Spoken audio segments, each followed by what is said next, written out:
And the Lord said unto Moses, Here art the 10 commandments of physical graffiti. Thou shalt spread them to my people.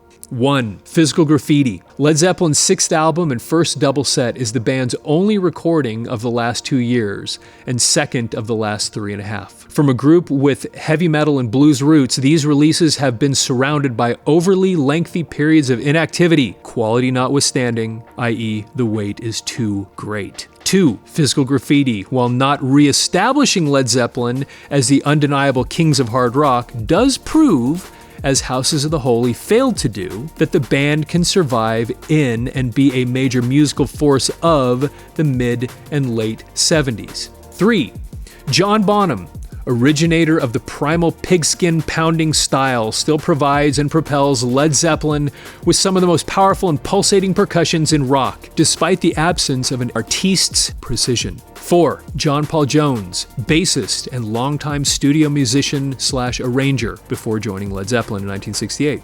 Of high acclaim, has acquired a finesse and proficiency on keyboards that adds a much-needed extra dimension to the group's music and injects a soothing and interesting balance to Jimmy Page's relentless guitar riffing, and Jones' occasional bouts with songwriting, especially In the Light and Trampled Underfoot, are high points of Physical Graffiti. 5. Robert Plant, sensational sexual screamer of the 60s and early 70s, is a trifle disappointing on Physical Graffiti. His voice lacks the blatant sensual energy of such past efforts as Whole Lotta Love and Black Dog, yet also does not approach the opposite, polished professionalism. Now, this is an interesting thing, and a lot of people I know have left comments about this in some of other Led Zeppelin videos. There is a trajectory of Robert Plant's voice over the years where you can hear it change, and in some ways mature too. I know there were other issues where he had damaged his vocal cords. A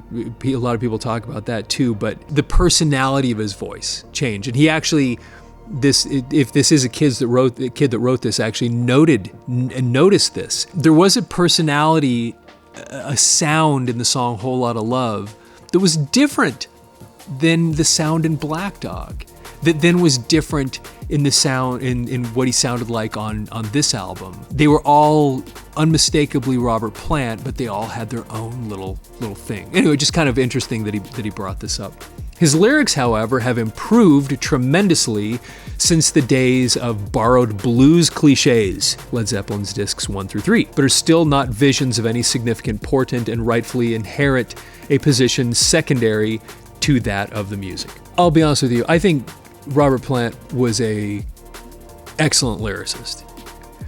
I think he's right here that he improved. But and I hate to bring up a cliche, but Stairway to Heaven, the lyrics in that song are so hauntingly beautiful. I think he was a great lyricist. And even the song Kashmir, the things that he says in there, the music itself gives you this visual. You can feel it. And then his words really do enhance that the feeling that's created in that music by Jimmy Page's guitar and the Mellotron. It's so, anyway, I actually really loved his lyrics. I think he was a great lyricist. Okay.